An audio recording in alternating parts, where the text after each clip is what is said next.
ഇങ്ങനെയൊക്കെ ചെയ്തൊന്ന് സഹായിക്കണം കേട്ടോ. ഹലോ, വെൽക്കം ഉണ്ട് കേട്ടോ. ഇത് കണ്ടോ, 2 കോട്ട് പുട്ടിയൊക്കെ അടിക്കുന്നുണ്ട്. ഒരു സ്ഥലത്തോട്ട് പോകാൻ വേണ്ടിയിട്ട്. ചുമ്മാതാ, പുട്ടിയൊന്നുമില്ല കേട്ടോ. ഒരു ക്രീം, ഒരു ഇച്ചിരി പൗഡറും, അതാണ് എൻ്റെ മേക്കപ്പ് എന്ന് പറയുന്നത്. ഇന്ന് അഡീഷണലായിട്ട് ഞാൻ ചെയ്യുന്ന ഒരേ ഒരു കാര്യം ഇത് മാത്രമാണ്. എനിക്ക് ലിപ്സ്റ്റിക് ഇട്ടത്ര വശമില്ല ഗൈസ്. എങ്കിലും ഈ പിഗ്മെന്റഡ് ലിപ്പായതുകൊണ്ട് ലിപ്സ്റ്റിക് ഇടാതെ നിങ്ങളെ മുമ്പിൽ വന്ന് നിങ്ങൾക്ക് ഇനി ഒരു വിഷമാവണ്ടെന്ന് കരുതി ഞാൻ ഇരുന്നതാ. ഇതെനിക്ക് സ്ഥിരമുള്ള ഒരു സാധനമല്ല, ഇട്ടിട്ടും കാര്യമില്ല. ഞാൻ ഇറങ്ങിയത് അവിടെ വരെ പോയി ഫസ്റ്റ് ഒരു ചായ കുടിക്കുമ്പോഴേ ഇത് അതിൻ്റെ പാട്ടിന് പോകും. ഞാൻ കഴിച്ചാക്കും. അതിലും എത്രയോ ഭേദമാണ് ഇടാതിരിക്കുന്നിട്ട് ഒരു പഴംപൊരി മേടിച്ച് തിന്നുന്നത് അല്ലേ? അങ്ങനല്ലേ? അല്ലെങ്കിൽ ഈ വീഡിയോയിൽ കുറേ കഴിഞ്ഞ് നിങ്ങൾക്ക് തന്നെ കാണാം ലിപ്സ്റ്റിക് എല്ലാം തന്നീർ തേമ്പൊക്കെ ഇട്ടിരിക്കുന്ന തന്നെ. പിന്നെ അത് മാത്രമല്ല, കിരണനെ എപ്പോഴും എന്നെ പേടിപ്പിക്കും, ലിപ്സ്റ്റിക് ഇട്ടാൽ ക്യാൻസർ വരുമെന്ന്. ചുമ്മാ പറയുന്നതാണ്, എന്നെ പറ്റിക്കാൻ പറയുന്നത് എനിക്കറിയാം. ചേട്ടന് തീരെ ഇഷ്ടമല്ലാത്തതുകൊണ്ടാണ് അങ്ങനെ പറയുന്നത്. എനിക്ക് നല്ല ബോധ്യമുണ്ട്. ഇതോടുകൂടി ഇന്നത്തെ മേക്കപ്പ് ഷോ ഒക്കെ കഴിഞ്ഞിരിക്കുകയാണ്. പിന്നെ ഇനി നമുക്ക് നേരെ അങ്ങ് പോയേച്ചാൽ മതി. ഇപ്പം എന്നെ അങ്ങോട്ട് കാണുമ്പോഴേ കളിയാക്കി തുടങ്ങും. ഏതോടൻ എത്ര പെട്ടെന്ന് ഒരുങ്ങിയിരിക്കുന്നത്. അവന് പിന്നെ ഒരുങ്ങാനൊന്നുമില്ലല്ലോ, ഒരു മുടി മാത്രം കോതിയാൽ മതിയല്ലോ. ആണുങ്ങൾക്ക് എന്തൊരു എളുപ്പമാണ് ഇല്ലയോ?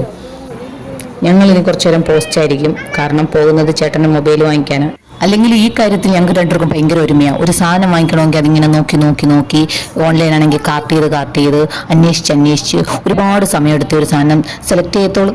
ചേട്ടൻ മൊബൈൽ കടകളിൽ വിളിച്ച് ചോദിച്ചുകൊണ്ടേയിരിക്കുന്നു. ഇഷ്ടപ്പെട്ട കളർ കിട്ടുന്നില്ല, അതുകൊണ്ടല്ല. ഞങ്ങൾ വിളിച്ചിങ്ങനെ പോസ്റ്റ് ആയിരിപ്പുണ്ട്. പിന്നെ ഞങ്ങൾ പുറപ്പെട്ട് നേരെ പോകേണ്ടതിന് മോൾക്ക് ചോറ് കൊടുത്തിട്ട് വേണം പോവാൻ. ലഞ്ച് കൊണ്ടുപോയിട്ടില്ല. ഞങ്ങളിനി അവിടെ കൊടുത്തിട്ടാണ് വരുന്നത്. വണ്ടി കേറിയില്ല. അവൻ്റെ സ്ഥിരം പല്ലവി തുടങ്ങി. വെള്ളം വേണം, പലതും വേണം, അതൊക്കെയാണ് അവൻ്റെ സ്ഥിരം പരിപാടി.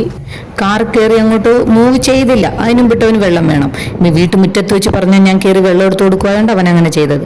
ഇനി മോൾക്ക് ലഞ്ച് കൊടുത്തിട്ട് വേണം പോവാൻ. അതിന് വേണ്ടിയിട്ട് സ്കൂളിലോട്ട് വന്ന് ലഞ്ച് കൊടുത്തിട്ട് പോവാൻ കരുതിയതാ. ഇപ്പം എൻ്റെ മോനാ വീഡിയോഗ്രാഫർ. അങ്ങനെ പിന്നെ ഞങ്ങൾ നേരെ ലഞ്ചും കൊടുത്ത് തിരിച്ചു പോണ വഴിക്ക് അവൻ്റെ പല്ലിനെ കുറിച്ചുള്ള ഒരു പരാമർശങ്ങളാണ് ഞങ്ങൾ നടത്തിക്കൊണ്ടിരിക്കുന്നത്.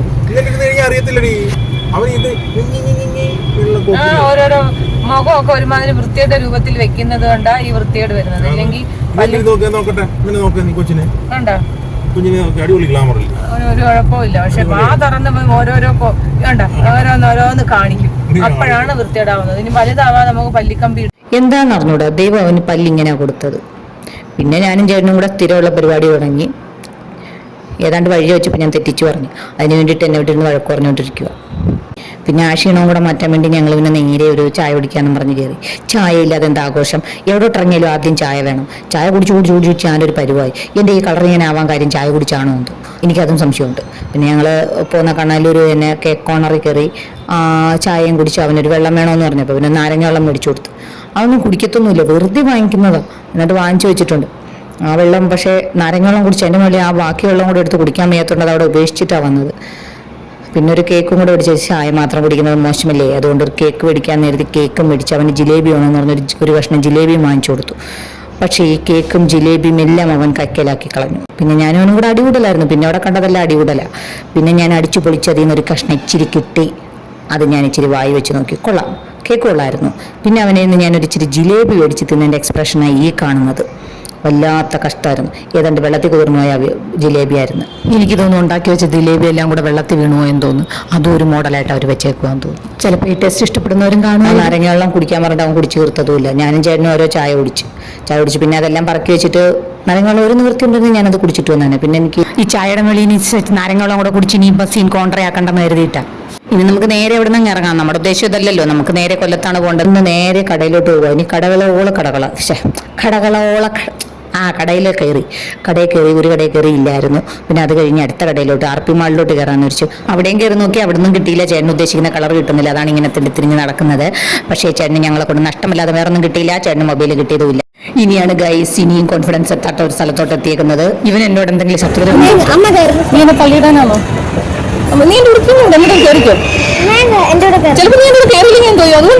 മനുഷ്യനെ നാണം കെടുത്തുന്ന ഒരു സ്ഥലമാണ്. പിന്നെ പെർഫ്യൂം വാങ്ങിക്കണമായിരുന്നു. പിന്നെ നോക്കിയിട്ട് ഞാനിനി പോരുന്നു. പിന്നെ വാങ്ങിക്കാന്ന് കരുതി. പെർഫ്യൂം ഇല്ലാതെ ജീവിക്കുന്നതിനെ കുറിച്ച് എനിക്ക് ആലോചിക്കാൻ പോലും വയ്യ ഗൈസ്. എനിക്ക് വിയർപ്പിന്റെ അസുഖമുണ്ട് ഗൈസ്.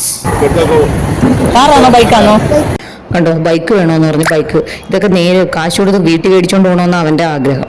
അത് കുറേ കാലം കൊണ്ട് പറഞ്ഞു. ഇപ്പം പറഞ്ഞ് അവൻ അടുത്തതുകൊണ്ട് അവൻ പറയാറില്ല. പിന്നെ അവൻ്റെ ആഗ്രഹം തീർക്കാൻ വേണ്ടി ഒരു റൗണ്ട് അടിച്ചു കൊടുക്കും. അത് തന്നെ.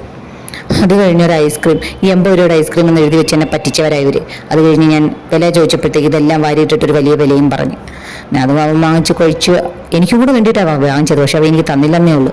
പിന്നെ ഞങ്ങളിനി നേരെ പോകേണ്ടത് ഇനി അങ്ങോട്ട് ഫാഷൻ ഫാക്ടറിയിലും കൂടെ കയറണമെന്നും പറഞ്ഞാൽ ഇറങ്ങിയത്. അവിടെ കുറേ ഓഫർ കിടക്കണം, അങ്ങനെ അവിടെ കയറാമെന്നും പറഞ്ഞാൽ ഇറങ്ങിയത്. ഈ ഫുട്പാത്തിലും കൂടെ ഇറങ്ങണമെന്നുണ്ടായിരുന്നു, ചേട്ടാ സമ്മതിക്കാഞ്ഞോണ്ടാ. ഇനി ഞാനും അവനും കൂടെ അടുത്തടി തുടങ്ങി.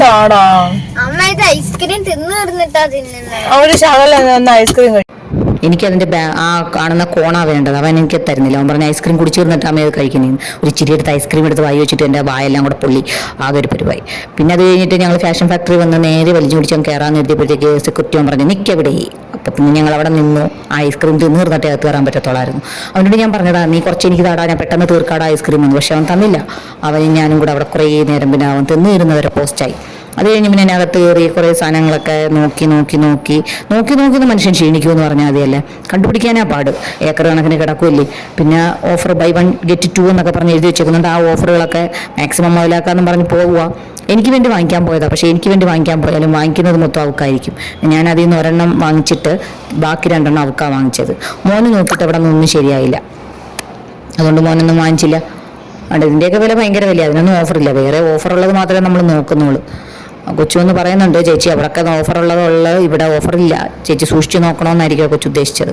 അവസാനം ബില്ലടിക്കുമ്പോൾ ചിലപ്പോൾ അല്ലെങ്കിൽ നമ്മൾ തലയിറങ്ങി വീണാലോ, അതുകൊണ്ടാണ് കൊച്ചൊന്നും അവനെ ഓർമ്മിപ്പിച്ചു. ചുരിദാർ സെക്ഷനിലോട്ട് പോയ ഒരു സാധനമില്ല, അതൊന്നും എനിക്ക് ഇഷ്ടപ്പെട്ടില്ല.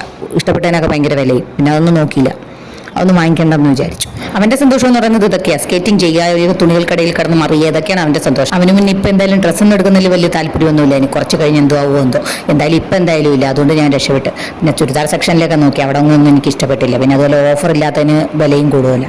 പിന്നെ ഞാൻ ഈ മിറർ നോക്കാനാണ് സത്യത്തിനകത്ത് കയറുന്നത്, അല്ല ഡ്രസ്സ് ഇട്ട് നോക്കാനൊന്നുമല്ല. ഡ്രസ്സ് ഇട്ട് നോക്കാൻ എനിക്ക് ഇപ്പോഴും പേടിയാണ് ഗൈസ്. ഓരോ സിനിമയിലൊക്കെ കണ്ടിട്ട് പൊളി ക്യാമറ ഉണ്ടെന്നുള്ള പേടിയാണ്. നമ്മൾ അത് കഴിഞ്ഞ് ബില്ലടിക്കാൻ 2 സാധനങ്ങളൊക്കെ വാരിക്കൊണ്ട് അവിടെ വന്ന് നിൽക്കുമ്പോഴേ ചേട്ടൻ പറയുന്നത് പാടി അവിടെ ചെരുപ്പുണ്ടെന്ന്, ചെരുപ്പിന് ഓഫർ ഉണ്ടെന്ന്. പിന്നെ ചേട്ടനൊരു ചെരുപ്പിട്ടിട്ട് ഇത് കൊള്ളാവോ ഇങ്ങനെ കൊള്ളാവോ എന്നൊക്കെ ചോദിക്കും എൻ്റെ അടുത്ത്. അങ്ങനെ ചേട്ടൻ്റെ കുറേ ഷോയൊക്കെ കഴിഞ്ഞ് ഞാൻ പറഞ്ഞ് നീലയിൽ അങ്ങ് ഉറപ്പിക്കാൻ പറഞ്ഞു. അങ്ങനെ നീലയിൽ ഉറപ്പിച്ചു. അത് കഴിഞ്ഞ് ഞാൻ തിരിഞ്ഞിറക്കുമ്പോൾ കാണാം എൻ്റെ കണ്ണിൽ ഒരു ഷൂ പെട്ടു. അങ്ങനെ ആ ഷൂ വാങ്ങിക്കാമെന്ന് പറഞ്ഞ് ഞാൻ നോക്കി. അങ്ങനെ ആ ഷൂവിൻ്റെ കുറേ ഷോയൊക്കെ ഞാനും നടത്തി. ഇതിനൊക്കെ എന്ന് പറഞ്ഞാൽ 50% ഓഫാണ് ഈ ചെരുപ്പിനൊക്കെ. അങ്ങനെ ഓഫറുള്ളത് മാത്രമേ നമ്മൾ എടുത്തിട്ടുള്ളൂ. അങ്ങനെ ഈ ചെരുപ്പും കൂടെ നോക്കി അങ്ങോട്ട് വെച്ച് ചേട്ടൻ പറഞ്ഞു കൊള്ളാടി സൂപ്പർ അടി എന്ന് പറഞ്ഞു. പക്ഷേ ഈ സെക്ഷനിലെത്തിയപ്പോൾ യദൂട്ടനും പറഞ്ഞൊരു ഷൂ വേണമെന്ന്. പിന്നെ വാശി പിടിക്കാനുള്ള പ്രായം എത്താത്തത് കൊണ്ട് പിന്നെ ഞാൻ രക്ഷപ്പെട്ടു. പിന്നെ ഞങ്ങൾ ബില്ലടിച്ചു. ആ ഇരിക്കുന്ന കാസറോളൊക്കെ കണ്ടോ, അതൊക്കെ കൂടുതൽ ഒരുപാട് വാങ്ങിക്കുന്നവർക്കുള്ളതാണ്, നമുക്കുള്ളതല്ല. അങ്ങനെ നമ്മൾ അതും വാങ്ങിച്ച് അതെല്ലാം കൂടെ തലയിൽ തൂക്കി ഇനി പോയിരുന്നു. നേരായ വഴി ഇറങ്ങാൻ അവന് പറ്റത്തില്ല, അവൻ ചാടി മാത്രമേ ഇറങ്ങും. അവനൊരു വാനരനാണോ എന്ന് എനിക്കൊരു സംശയമുണ്ട്. അവന് പരിണാമം സംഭവിച്ചിട്ടില്ലെന്ന് തോന്നുന്നു. വണ്ടിയിൽ കവറുണ്ടെന്ന് വെച്ചാൽ അവിടെ നിന്നൊരു കവറും വാങ്ങിച്ചില്ല. അതുകൊണ്ട് ആകെ അങ്ങ് ക്ഷീണിച്ചാൽ പിന്നെ നമ്മൾ എന്താ ചെയ്യേണ്ടത്? ക്ഷീണിച്ച് കഴിഞ്ഞാൽ പിന്നെ നമുക്ക് ഭക്ഷണം കഴിക്കണം. വണ്ടി കൈഫാനിലോട്ട് വളയ്ക്കാൻ നോക്കി, അവിടെ ബോർഡ് എഴുതി വെച്ചേക്കുന്നു ഇന്ന് ബിരിയാണി ഇല്ലെന്ന്. അങ്ങനെ ഞങ്ങൾ ശശിയായി. ആ ബിരിയാണി ഇല്ലാത്ത കടയിൽ നിന്ന് പിന്നെ ഇറങ്ങി പിന്നെ സിനിമ റെസ്റ്റോറൻറ്റിലോട്ട് കയറി. അവിടുത്തെ ഫുഡ് കൊള്ളാമെന്ന് പറഞ്ഞ ഒരു പ്രാവശ്യം ഞാൻ ഓഫീസിലേക്ക് വാങ്ങിച്ചത് കഴിച്ചിട്ടുണ്ട്. അങ്ങനെ അവിടെ കയറിയത് ചേട്ടനെ വിളിച്ചോട്ട്. കൊള്ളത്തില്ലായിരുന്നെങ്കിൽ എൻ്റെ തലക്കടിച്ച് എന്നെ കൊന്നാനെ. എന്തായാലും കൊള്ളായിരുന്നു. പിന്നെ അവിടെ വന്ന് അവന് പിന്നെ എന്താണെന്ന് അറിഞ്ഞൂടാ, വീട്ടിൽ കൈ ഭയങ്കര പാടുള്ളവനാണ്. ഇവിടെ വന്നാൽ അങ്ങ് കഴുകല. അത് കഴിഞ്ഞ് അവിടെ ഇരുന്ന് അവരുടെ പേപ്പറെല്ലാം കുത്തി തീർക്കുമെന്നായിരുന്നു എൻ്റെ പേടി. പിന്നെ അവനെയും വലിച്ചു പിടിച്ച് അവിടെ കൊണ്ടുവന്ന് ഇരുത്തി. പിന്നെ കുറേ കഴിഞ്ഞാൽ ഭക്ഷണം വന്നത്. പിന്നെ ഞാൻ അവിടുത്തെ അതൊക്കെ ഒന്ന് ആസ്വദിക്കുമായിരുന്നു. നല്ല രസമുണ്ടായിരുന്നു അതിനകം കാണാൻ. ആ ആംബിയൻസ് ഒക്കെ ഒരു സിനിമ റെസ്റ്റോറൻറ്റിൻ്റെ പേര് തന്നെ അർത്ഥവത്താവുന്ന ഒരു പേരായിരുന്നു. അയ്യോ ഞാൻ ആസ്വദിച്ചെന്ന് പറഞ്ഞത് ഈ ബാത്റൂമിൻ്റെ അകമല്ല കേട്ടോ, നമ്മൾ ഇരിക്കുന്ന പ്ലേസ് ഒക്കെ ഉണ്ടല്ലോ, അവിടെയൊക്കെ നല്ല രസമുണ്ടായിരുന്നു എന്നാണ് ഞാൻ ഉദ്ദേശിച്ചത്. മാറിപ്പോയി, എഡിറ്റിങ്ങിൻ്റെ ഒരു മിസ്റ്റേക്ക്, ക്ഷമിക്കണം. കുറേ കഴിഞ്ഞപ്പോൾ നമുക്ക് ഫുഡൊക്കെ വന്ന്. ആ ഫുഡൊക്കെ കഴിച്ച് പിന്നെ നമ്മൾ അവിടെ നിന്ന് ഇറങ്ങുക എന്നുള്ളതാണ് പിന്നെ അടുത്ത ഓപ്ഷൻ. കാര്യം അവന് ട്യൂഷന് പോകാനുണ്ട് ഗൈസ്. അവനൊരു IAS കാരനാണ്. അവന് ട്യൂഷനൊക്കെ ഇല്ലാതെ അവന് ജീവിക്കാക്കത്തില്ല. അവനെ ഞാൻ പഠിപ്പിക്കാന്ന് വെച്ചാൽ ഞാനും അവനും കൂടെ ശരിയാകത്തില്ല. ഉള്ള സ്നേഹം എന്തിനും നമ്മൾ ഇല്ലാതാക്കണം.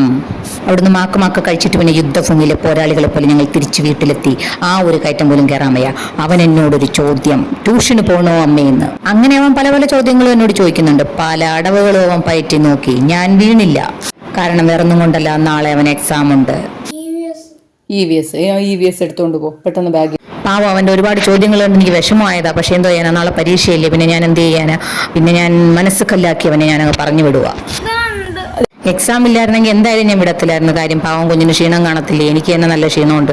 എന്നാലും ഞാനങ്ങ് വിട്ടുപോയി. കഷ്ടം, പാവം. എന്നാലും അവൻ പോയിട്ട് വരട്ടെ. പിന്നെ ഓക്കെ ബൈ. ഇനി ഞാൻ നിർത്തിയില്ലെങ്കിൽ ശ്വാസം മുട്ടി പണ്ടാറടങ്ങി ചത്തു.